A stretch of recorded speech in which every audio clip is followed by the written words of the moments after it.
When the 3DS first made its debut in early 2011, its reputation was similar to how the Wii U is viewed these days.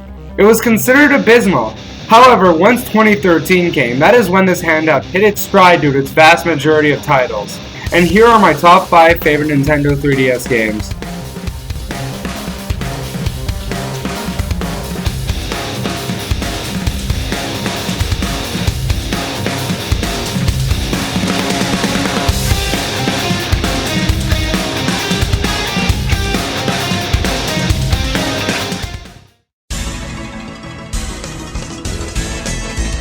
Dishonorable mention.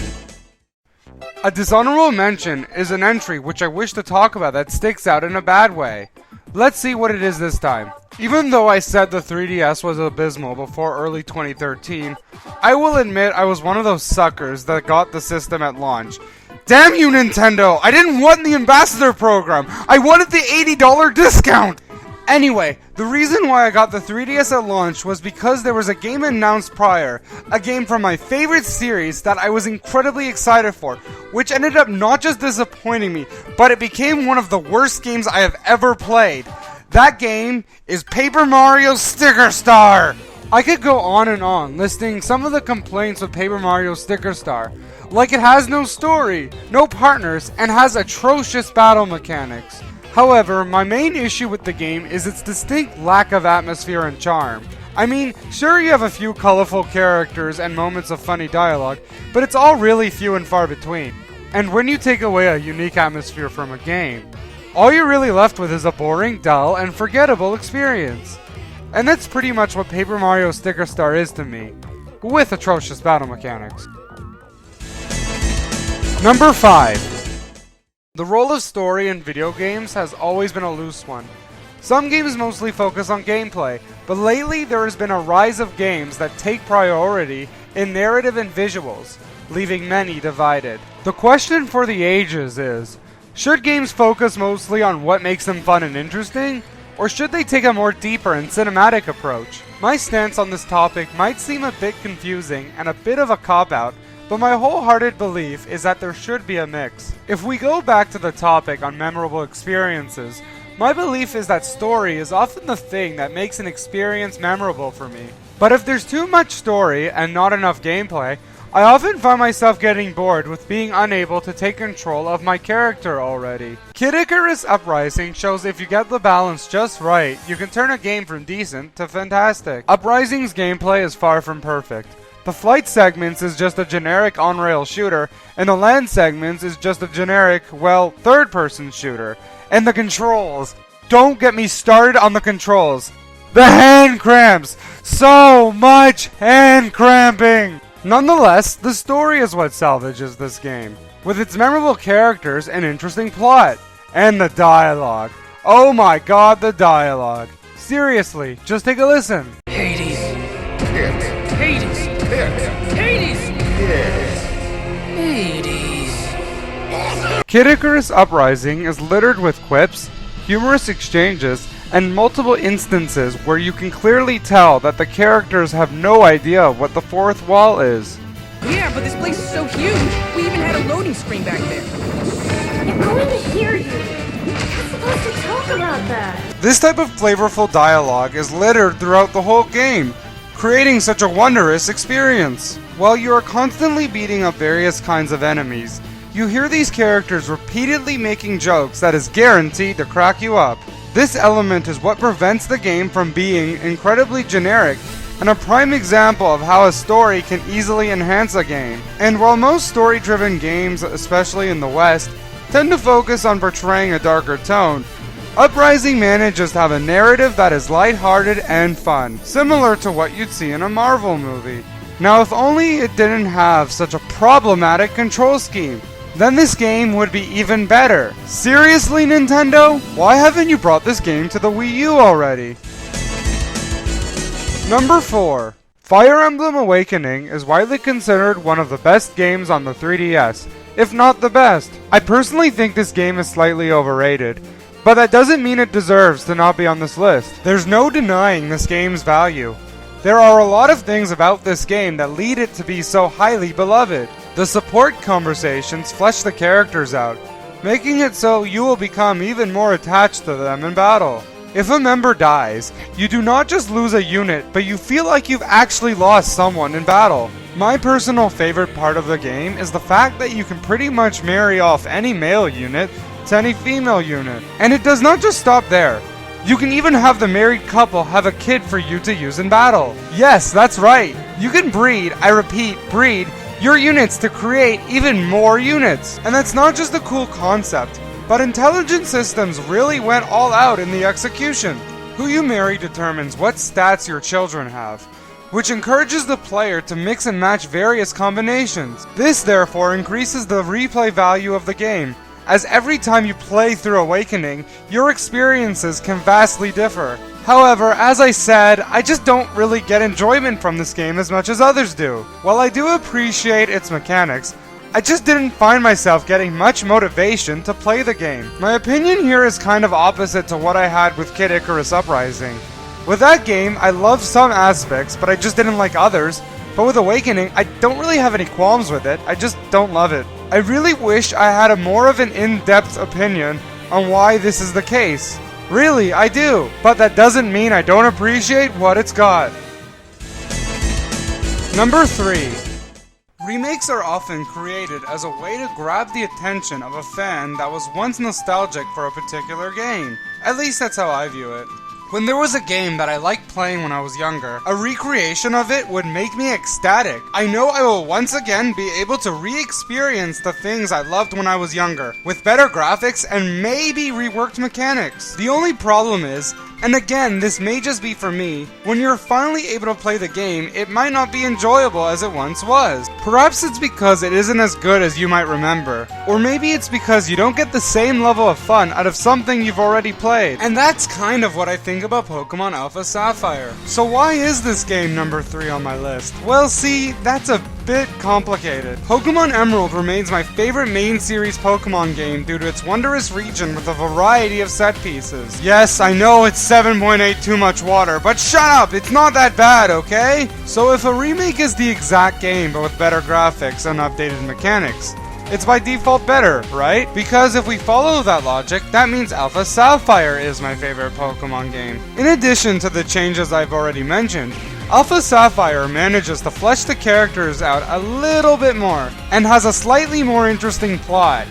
Slightly. It turns the stupidity of Team Aqua's goal into something a bit more understandable, though it still doesn't make too much sense. And with the physical special split being implemented into this game, it's a lot easier for me to go back to. However, the game just didn't really bring out the same joy in me that I had with Emerald.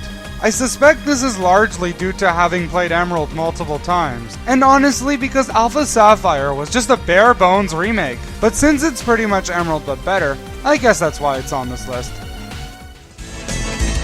Number 2. The Legend of Zelda has gone under some major revamps throughout its legacy. In its early installments, it was mostly designed as a 2D game which revolved around exploration. The basic idea was that you can go anywhere you want at any time. You were on an adventure, a quest where you were thrown into this massive world and had to figure out exactly what you needed to do. This was a fantastic concept for a game, something which no one had ever seen before. But once this franchise made its transformation to the 3D era with Ocarina of Time, that's where The Legend of Zelda's identity became a little bit hazy. Gone was the true sense of openness that Zelda once brought, and instead we had gameplay focused on how the new 3D environment brings the land of Hyrule to life, as well as a more dynamic combat system and a bit more interesting puzzles. Now there's quite a widespread debate regarding which form of Zelda is the best. While there's some people like Egoraptor that feel Zelda functions better as a 2D game, I found the vast majority of people prefer the more linear games such as Ocarina of Time and Twilight Princess. In my opinion, I kind of prefer the 2D Zelda games because the exploration to me is what truly forges The Legend of Zelda's identity. It makes you feel that you are lost in this gigantic kingdom, with the goal encouraging you to explore every nook and cranny. The funny thing is, I never quite realized I had an opinion on this subject until recent. While growing up, I only really experienced the 3D Zelda games because the 2D ones were a bit before my time. Therefore, my ignorance is why I preferred them. So what changed my stance? Well, that answer is A Legend of Zelda: A Link Between Worlds.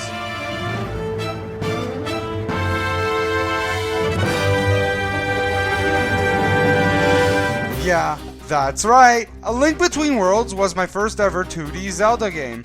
And boy, did I love it a lot. It immediately rose the ranks as my favorite Legend of Zelda game due to being something completely different from the rest. I was fascinated by the concept of doing the dungeons in any order I wanted. It felt like a young child getting to experience Disneyland for the very first time. Yes, that's how special this game was to me. Gone were the traditional conventions of beating the dungeon, getting the item, and moving on to the next. Instead, I could do anything I want at any time. The control was mine, and I loved it. Want to break from the dungeon?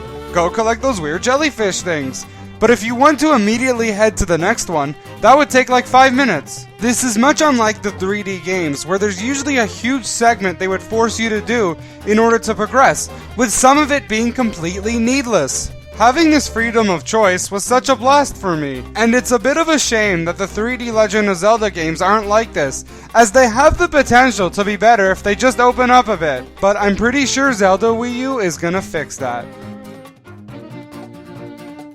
Before we get to the number 1, here are some honorable mentions. Xenoblade Chronicles 3D. This is a port of my favorite video game of all time. Though, admittedly, the reason why it's not on this list is because I've never actually played this particular version. Pokémon X. This game managed to have the Pokémon games take a huge step forward by jumping the series into 3D. However, even with some of the major changes and revamps, I couldn't help feel this game felt more of the same without any sort of ambitious twists.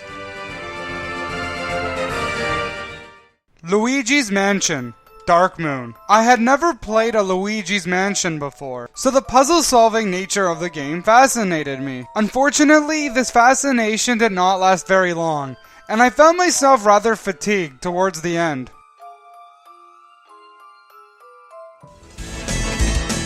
Number 1. Sonic Boom Shattered Crystal, Kappa.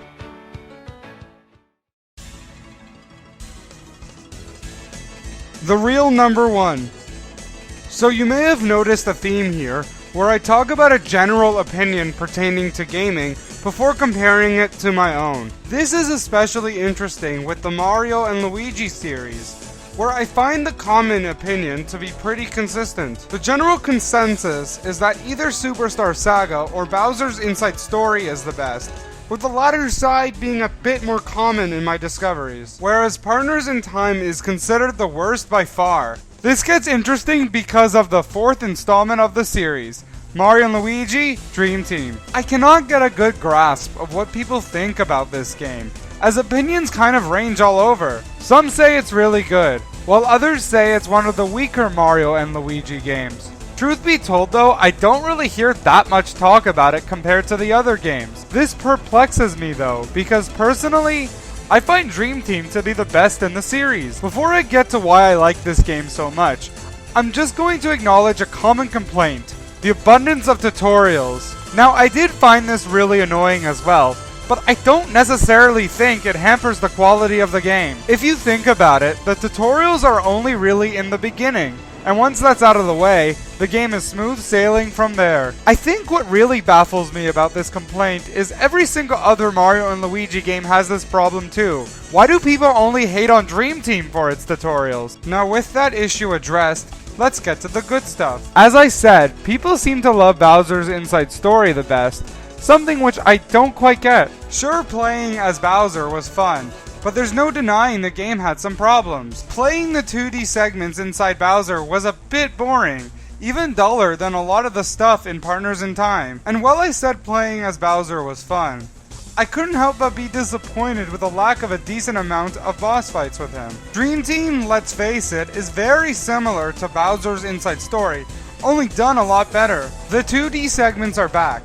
but now they're actually my favorite part of the game. While in Bowser's Inside Story, you were causing things on the outside to affect the inside, in Dream Team, it's quite the opposite. This leads to a lot more creative puzzles and fun ideas for gimmicks. Whee! I can go fast! but now I gotta slow down. The battle mechanics are also undoubtedly the most in-depth and fine-tuned in the series. I loved how you can equip different jumping boots and hammers to grant different abilities to your characters, which allows a lot more strategy and thought before going into battle. And instead of just getting extra gear slots when you rank up like in Bowser's Inside Story, you get actual bonuses this time. Overall, the battle system was way more interesting than any of the other Mario and Luigi games. And to me, combat is arguably the most important thing in RPGs. If you are playing a game that's centered around battling enemy after enemy, you should at least have fun with it, and Dream Team is definitely the most fun in that regard. Now, can we talk about Bowser for a second? I like to avoid talking about character analysis in a video game because, well, it's a video game.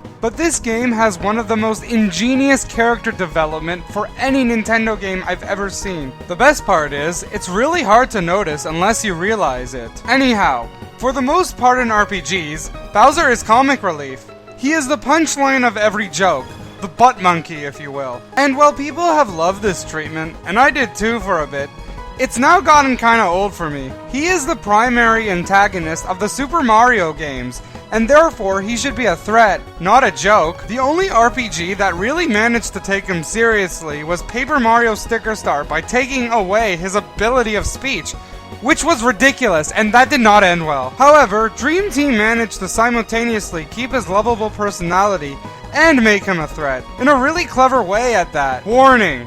Spoilers! Throughout the whole game, you are fighting this guy named Phantasma, who's clearly set up to be the main villain. He ends up teaming up with Bowser, and with that alliance, you know the Koopa King is gonna get double-crossed by the end. But this is where the brilliant part comes to play. Phantasma doesn't betray Bowser. Bowser betrays Phantasma. This cleverly subverts the expectation of Bowser being a butt monkey by having him be the final boss at the end while retaining his personality. Boy, that sentence had a lot of B's in it. The character arc that Bowser goes through is a type of writing that's really special to me. My name is Nothing Just Go, and because of this game's creative puzzles, refined combat, and amazing character development, Mario & Luigi Dream Team is not just my favorite Mario & Luigi game, or my favorite Nintendo 3DS game, but one of my favorite video games of all time. Just whatever you do, do not play the game on hard mode! So I'd like to thank you all for watching my first ever video game countdown. Yeah, that's all I really have to say. I mean, you'd think I'd have something elaborate to introduce this. Is introduce even a word? It really should be. I don't know why it isn't. Anyway, I'm rambling. Later.